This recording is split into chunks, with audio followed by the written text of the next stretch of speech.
Well, thank you all for attending. And I'd first like to thank my installing team, Most Worshipful Richard Hopper, past Grand Master of Masons of the state of California, and your lady Judy. You both have inspired me and my family over the years with your dedication to our Rainbow Girls Youth Order. And I really appreciate you stepping in to install me on this special day. Unfortunately, by this being virtual, we were not able to hear your talents on the piano, which I know I would have enjoyed before and after the installation.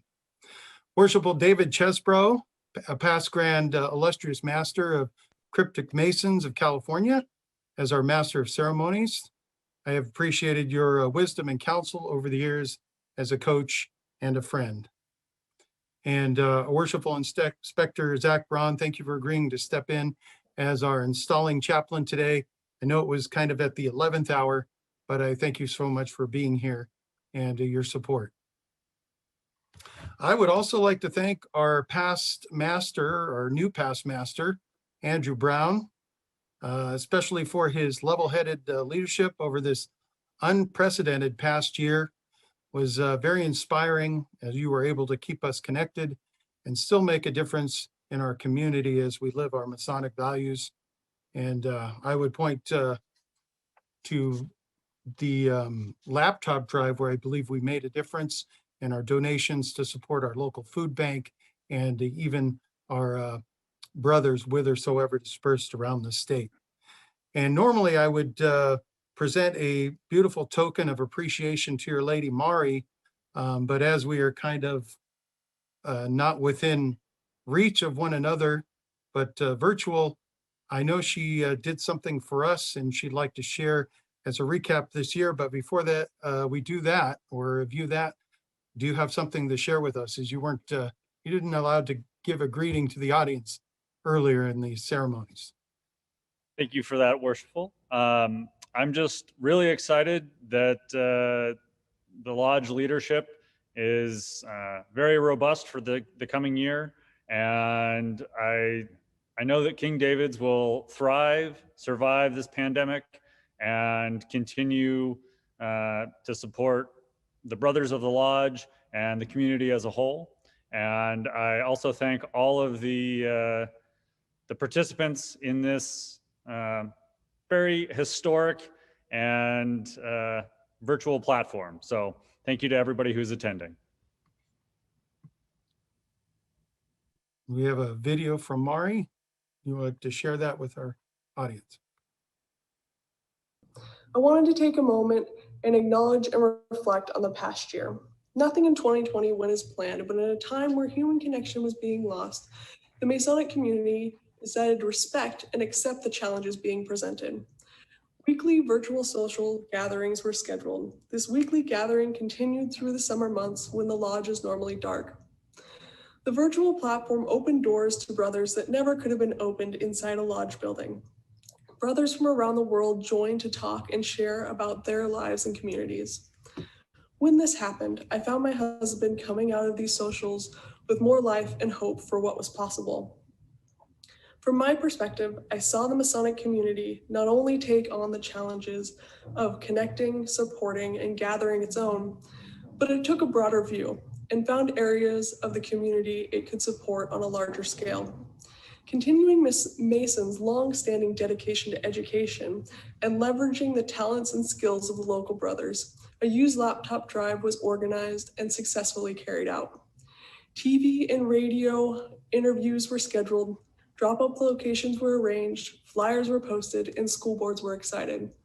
When a donated laptop didn't quite meet the needs of the schools but were still in working order, they were donated to Stand Strong, a local organization committed to supporting survivors of and ending domestic violence. We had heard stories of children coming to school asking if it might be possible to get a laptop for home use, since they were trying to get their now virtual homework done on an old flip phone.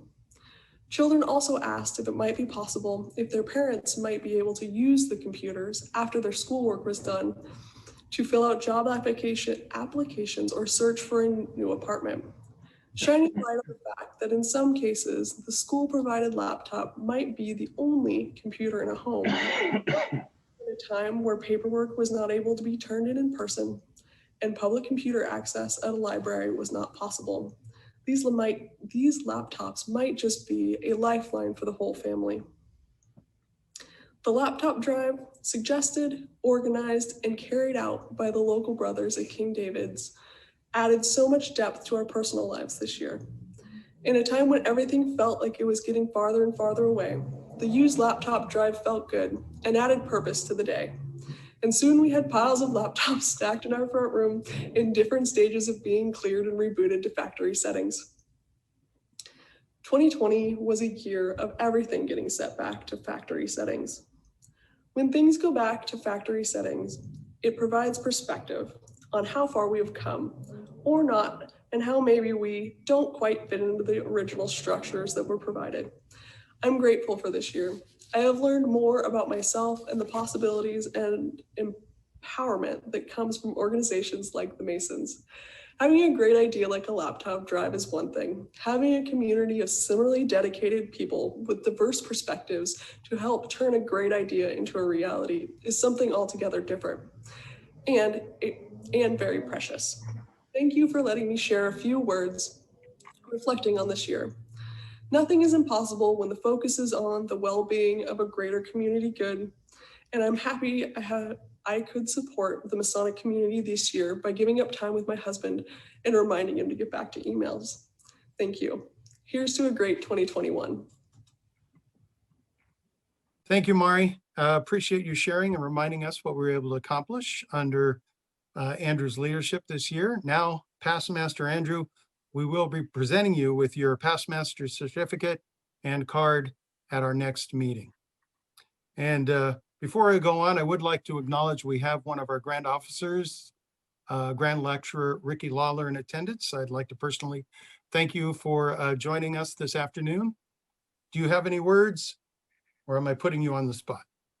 No, I actually, Worshipful, I want to congratulate you and the lodge officers. I saw the invitation and it's an honor to be able to sit and I'd love to be in the lodge room with you guys, especially down there in San Luis Obispo. But this pandemic is and not being able to meet and do degree work is it's harmful to the soul. So I'm hoping that we're able to get back in together, and we'll never forget that we had to go through this when we're dealing with our brothers and being able to enjoy our company together. So I'm looking forward to being able to come down and visit you guys in person, and I'm looking forward to you guys having a really, really good year. So congratulations, King David Lodge. Thank you, Right Worshipful. And I would also like to acknowledge those who have occupied this chair before me, all the past masters of King David's Lodge. I extend my sincere thanks, for I stand on the shoulders of your legacy. I would also be totally remiss if I did not acknowledge my family and thank them for all their love and support. My wife, Chris, for always being behind me in all that I do with the lodge, and her tremendous effort in making the gifts for my officers this year. These vests which she made were mostly her idea. I don't know that she realized how many there would be, but they are made with our Grandmaster Arthur Weiss's theme in mind. You don't need to be a rocket scientist to be a Grandmaster. He is one. I'd also like to thank my daughter, Nicolette, for her encouragement, for going back. If it was not for that encouragement, I would never have asked one to be one. And I'd also like to thank the rest of my Masonic family. Let me not forget this lovely gavel, which hopefully you can see, was made by my brother-in-law, Tom, my sister-in-law, Ann Goodman's husband, and was gifted me at Christmas. So you will see this in the East if we are ever allowed to get back in our lodge room. You may even see it virtually throughout the year. And my fellow officers, jump back. Thank my Masonic family in York-Rite and Eastern Star for all their love and support over the years.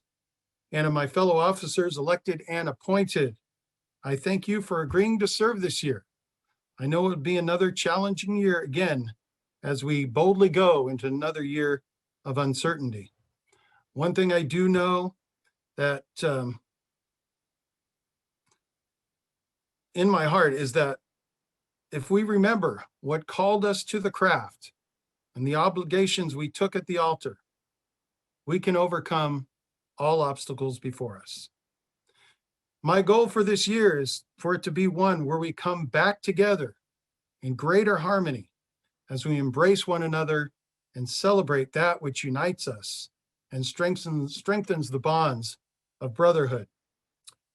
It may at times try our patience, but I know if we are understanding and tolerant and put forth our best efforts and not accept defeat, we will accomplish great things. So I will put it to every brother in this lodge to think outside the walls and not only what has been done, but think of what can be done to keep this lodge relevant in our community. Maybe we can create some new traditions. In times like these, we are needed most. So let us step up to the challenge.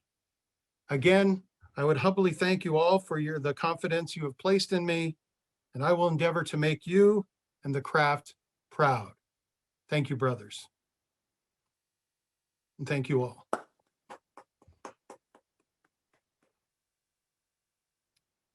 I told you I would be concise. I come from radio, less than a page a speech.